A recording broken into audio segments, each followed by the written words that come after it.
I really do think that this is now, pound for pound, probably the best value, in my mind, tourer there is. And that's quite controversial, isn't it?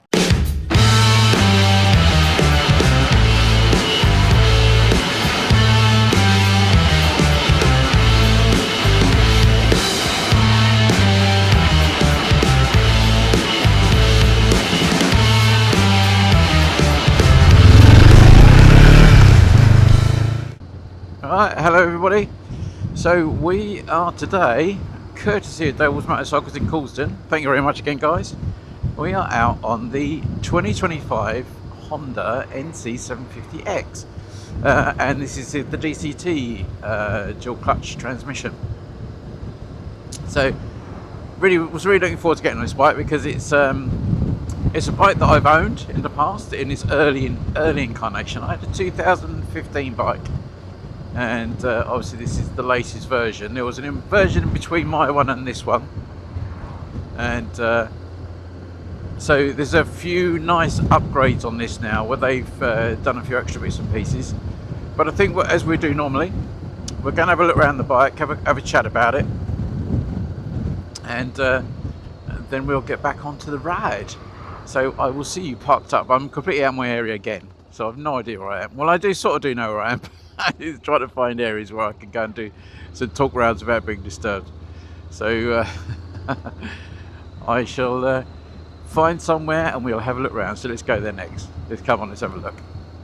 Right, so here we are, the Honda NC750X DCT 2025 model. Nice new colorway. I like that. That's pretty darn good.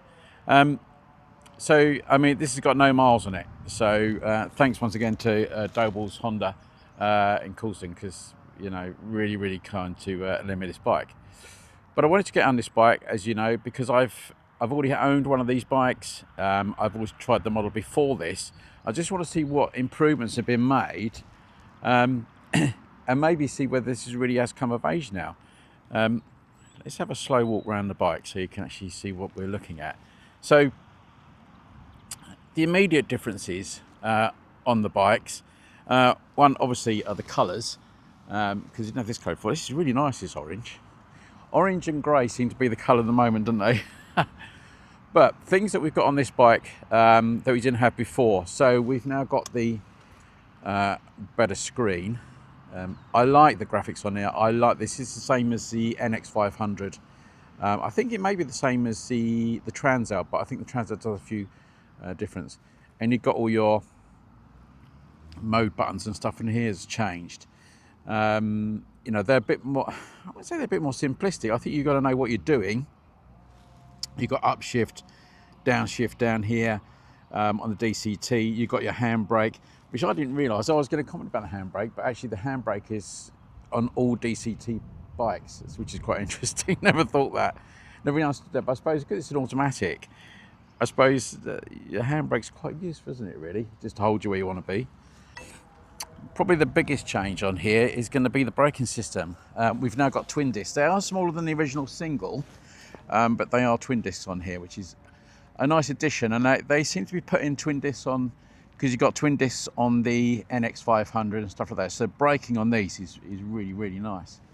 Other little things which are extras, which you didn't have on the other bike, is these little spats here. Now, they might not seem like much. They're rubber. Do you know what they're very similar to what you used to get on the Pan-European. If anyone remembers the panniers on the Pan-European, the side panels, they had these little buffers on the side. I will say on the Pan-European, I remember whacking my knee, or was it my shin, on that. But that's like a rubberized material. That's plastic, but that's rubber, so that's quite nice. But these are little extras, as far as I'm aware on here. You always get that with demo bikes. You get these extras. The other thing that's on here is this seat, which is the comfort seat. Let's put my gloves off here. So the comfort seat is different. It's nice though. It's that sort of like, it's not Alcantara, is it? It's that sort of stuff, like a rubberized, you know, wash down. When you're old like me, you need seats which wash down easy.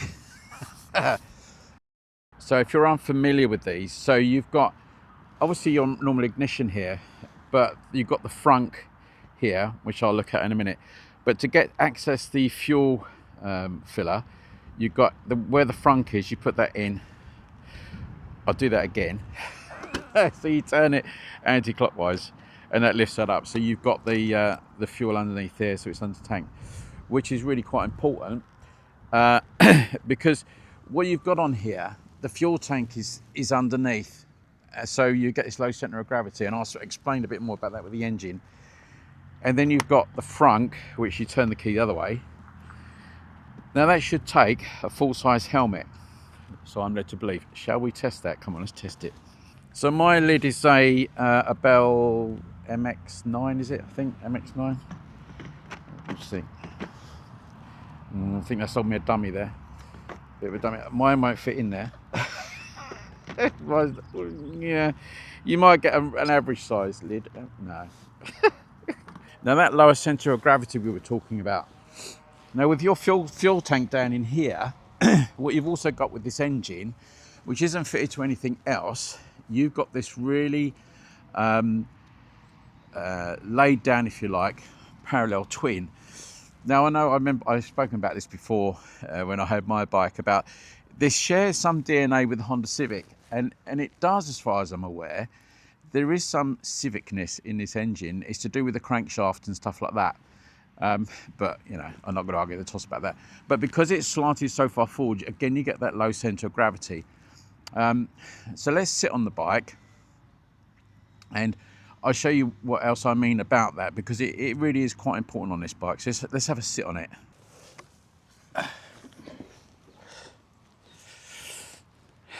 So what this bike does have is a really nice low centre of gravity. So the actual, it's really easy. You know, if you don't get that pendulum effect you get with big taller bikes like Africa Twins and stuff. You don't have that. You don't feel you're going to get as impending doom with this bike, and that's really, really nice. And that's what makes it, I think, a great companion, particularly if you're a slightly infirm rider, shall we say, or you know, you want something that's going to be easier to move around, because I'm well flat-footed on here, which is really good. The other thing you notice as well is that the sag in the suspension is quite nice. But I will say, you do think this is, when you sit on this and the suspension drops, it always is going to be really soft. But I would say it's quite firm, the suspension on this. It's always been a bugbear of the early NCs that the suspension was really, really tough, and then they did improve it greatly. I think 2017 onwards, they did a big improvement on it. Right, so what about the riding experience then? Well, first of all, it's a nice place to be. You've got a lot of bike underneath you, that's for sure. You know, and I always like that. I've said this before on some of my other videos. I like to be able to see my bike when I'm riding. You know what I mean? I've been on bikes where you're sitting on them, you're so far over the top of them, you can't see any of the bike. And I'm one of those sad people that just thinks, well, I've paid for it, so I want to see it, particularly when I'm riding. And this you do. You've got quite a big expanse here. It's a wide, which is not a tank, but if you think about a full tank, you've got the frunk that we've already looked at. So I've got a wide area here, and it's quite comfortable on the legs. Remember, I haven't got a clutch. It's really nice on the legs, nice and comfy. I don't feel like I'm sort of splayed out and I'm uncomfortable. I'm certainly not that. So that's really nice, and I like the display. These this white with the black markings is really, really nice, really good to see. You've got that sort of anti-glare on there. One thing, actually, I did notice this about the previous model to this. The grips are quite thin. Do you know those things you just think, oh, that's thin, isn't it? I don't know if that's deliberate. It's quite odd. All the bikes I've got, the grips are a bit chunkier than that, and these are quite thin. But these are heated grips, which I'm going to switch on because my hands are blooming freezing. So these are the Honda ones. So you get that flashing to tell you what each flash indicates what setting it's on, and you can change that down to 1. So that's good. Let's go down here. Let's go down the hill a little bit. Let's get out of the traffic. So what about the DCT gearbox on here? There's been a few improvements. They've made it slightly more refined in its gear changes and stuff like that. I would say yes, there has been improvements to it. I don't mind the DCT at all. I don't have any issues with it. Even on my first model, which was 10 years preceding this, it was fun. But in my model, I had to put it into sport mode to get the best out of it, to get the nicest gear changes. In this one, even in standard mode, is actually okay. But I do think they are better in sport mode, and I do like the fact that you can override it. You've got your upshift and your downshift here, so you can change where you are. I think if you have it in sport on this one, in slow, it tends to hang on to the gears quite a lot, which you'd expect. There never seems to be sort of like any middle ground sometimes on these bikes, but it's something you get used to. You set your mode, and I would tend to stick with it. I say mine was always in sport, and it was a much better change for it, really. Suspension wise on here, I'd like to see if I can get some sort of suspension-y. I like big speed humps, but you can never find big speed humps when you want them, can you? My initial impression is that the speed hump, that the suspension is firm but not uncomfortable. My early NC was just shocking. Pardon the pun. This one feels better, but where a lot of these bikes lose out, I've found, is on the little bumps. When you're going over a little drain cover or something, you still get that joggle, which is a bit frustrating. Where you'd like it to iron all those out. This isn't pretending to be anything other than a good commuter, tourer, whatever it is. But it's you'd like to think that it would iron all that out really well. I don't know. When I've had bikes like my Africa Twin, I never had any of that. The suspension was so supple. It was phenomenal, really. And you think, well, why not replicate why it does that? I'll just try some of these little humps here. Do you know what I mean? It's a bit bump. I'm getting a bit battered with it, but not in a bad way. It's just a slightly frustrating way, I suppose.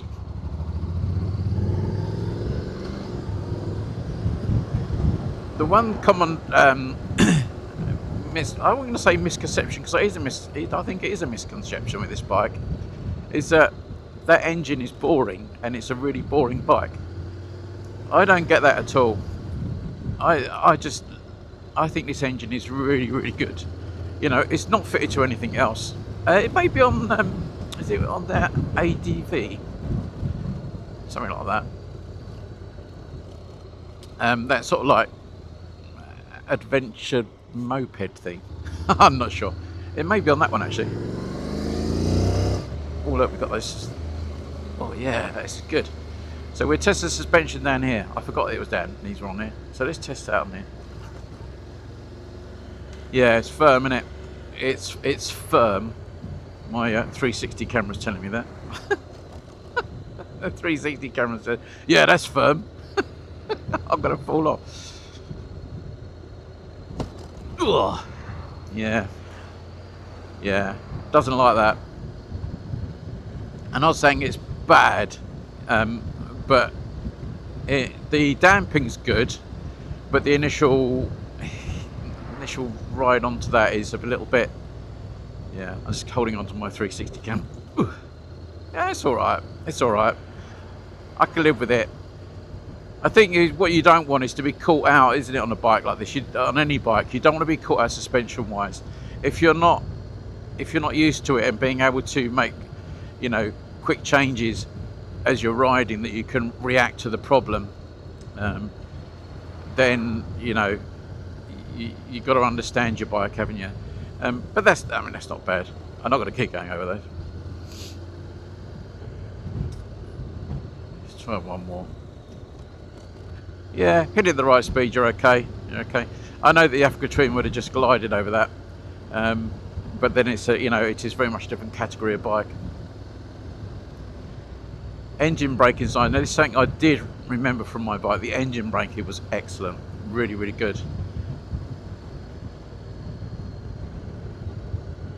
smooth. It's just nice and smooth.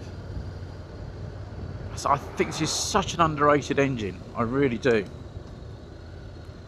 You forget very quickly the auto box. It doesn't become a problem. You know, with anything, you sort of lovely and smooth. Isn't it? You sort of forget you don't have. You forget you haven't got a clutch. It's weird, isn't it? You sort of forget you ain't got a clutch. Only 20 miles an hour around here. All these ULEZ zones are all sort of 20 mile an hour. So obviously you have to be very careful. So slow manoeuvring. It's quick steering, but you know that's so lovely. And that low centre of gravity really helps a bike like this. And I think for somebody who just wants the adventure bike experience, but without all the problems of the extra height, the weight, and all the rest of it, this is such a great choice for people. Such a great choice. If I didn't have my CB500 that I'm taking to Africa, and I was thinking, right, I've got to buy a bike. I've got to buy a bike that I'm going to go and do that journey on. What would I do? I think I'd buy one of these. I think if I was looking for a new bike, looking for something new to do, I think I'd go with this. I really do. I don't think there's anything on the market that can match it for price and quality. That's going to be controversial, isn't it? I'm going to get some comments on that. But I just still think that the NC is just such an underrated bike as anything other than a commuter and you know, it's the millennial version of the Honda Maggot, isn't it? The old CX500. And it's so much more than that. Even though the Maggot was a great bike, you know. Not many of them left now, is there? Right, I'm taking her up onto the motorway, and just to see what it's like on the cruise. And I just want to get an idea of that,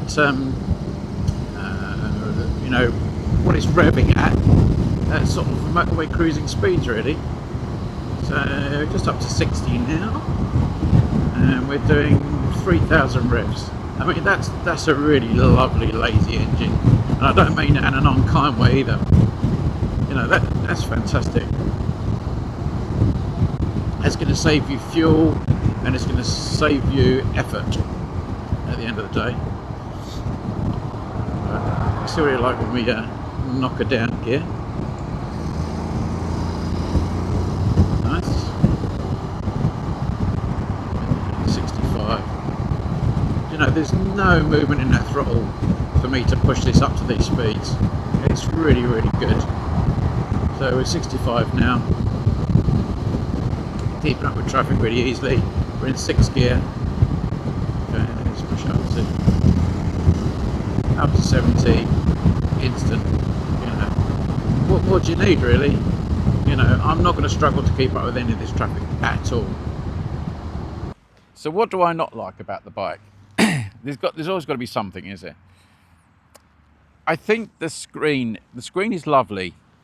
I think the problem is with the screen is that they've not given it Apple Play, which I think is a mistake, and they've given it the NX Dash with their turn-by-turn navigation. I can't see the point in that. It's okay if you like that sort of thing. It's a bit like Enfield did with their navigation thing, a bit like the B-line, wasn't it, that went on there. I could never use it. I could never get it to function how I wanted it. I didn't really understand it, or maybe I'm a bit dim. But I'd sooner have something that you connect to your phone and will give you, you know, a mirrored image on your dash. So that's a slight downside. They're still not giving you a USB.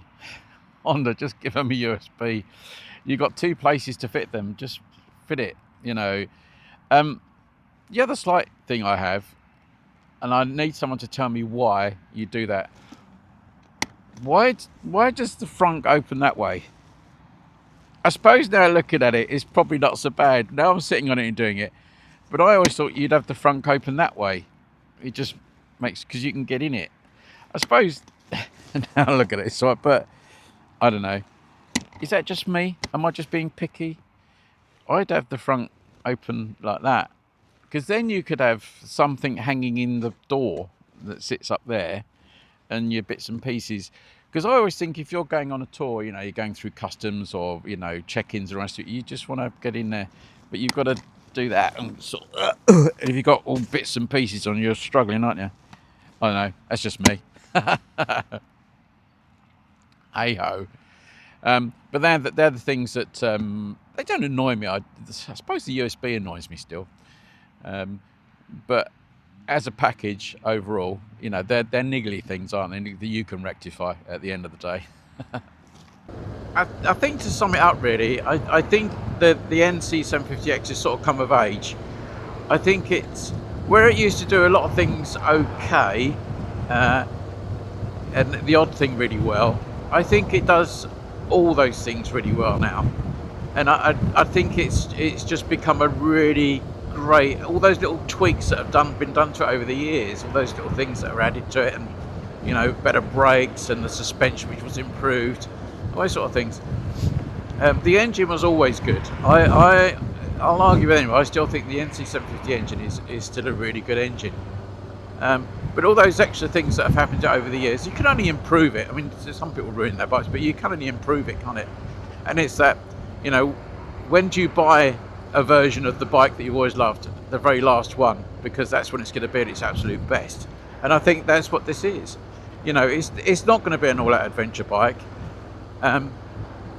but you can go on an adventure on it in the classic style of adventure of just going for a ride and putting it on a grass verge.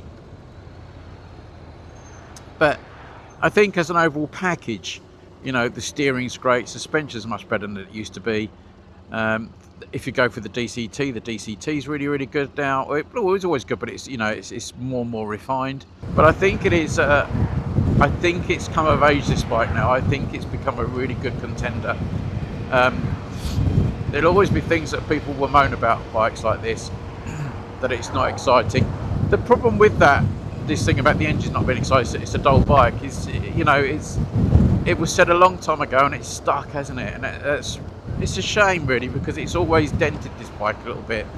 But I don't think this bike is dull at all. I think it's a fantastic bike. I think the engine is great. And I think if you buy one, I think you'll be really happy.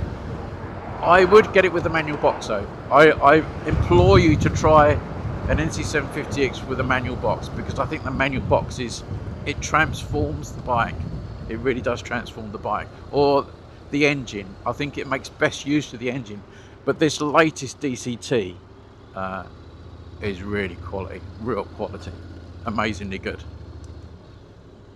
Right, that's us back at DOBLES. Oh, I'm going to park next to that really exciting looking bike. Oh, it's mine. Right, I hope you enjoyed that, and that little look at the NC750X, the 2025 model. But take care everybody and ride safe, and I will see you in the next episode. Look after yourselves.